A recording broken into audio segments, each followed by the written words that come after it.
guys, the smaller practitioners, a rolling technique for the shoulder, so I'll show you that, and a supine technique, so we can just have a little play around with it.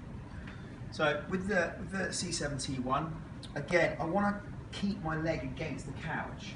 So my leg, as I lean forward, I push away, and the patient's arm is going to naturally move.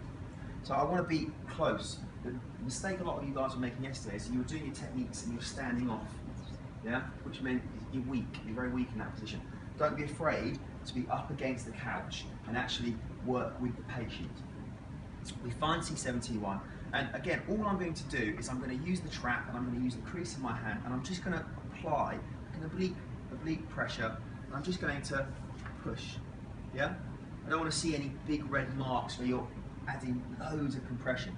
All I'm going to do is apply a lateral force towards the opposite axilla, use my two fingers, and I just want to get a little bit of rotation. I don't want to put my hand over his ear and crush it, so all I'm using is the side of the head, and I'm making sure my elbow is low. You see how I'm just dropping my body weight down? So I'm not leaning over him, I'm in this position. We build the barrier, so we build the tension. Can you see now it's all sort of buckling down to that joint? So we work with the breathing. I'm not holding him in the position, I'm building up to it. I'm applying equal force with my left and right hand. He takes a deep breath in, and as he breathes out, barrier, barrier, barrier, thrust, and the thrust is directly across. If the elbow's high, we thrust down towards the couch, so we keep the elbow low, and the thrust is a rotational one across this way.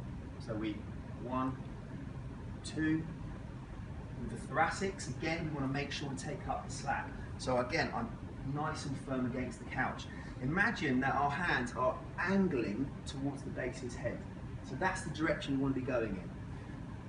We take the slack up, so I'm using this whole contact, either side of the SP. So that's the whole contact we want to do. Take a deep breath in, and as he breathes out, I apply compression, take the slack up, follow the breath, and I'm thrusting straight down. With my arms, I'm not using these, I'm using my legs, and I'm driving straight down, as imagining I'm going to the base of the skull.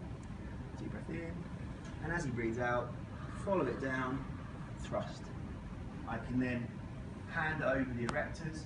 Again, what I want to do is the leg, the hand that's holding the SAS, that leg needs to be in contact with the couch.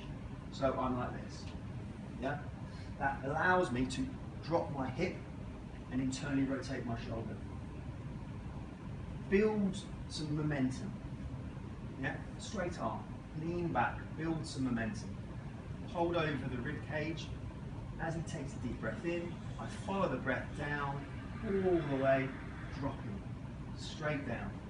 So I'm using the weight of my upper body to do the thrust.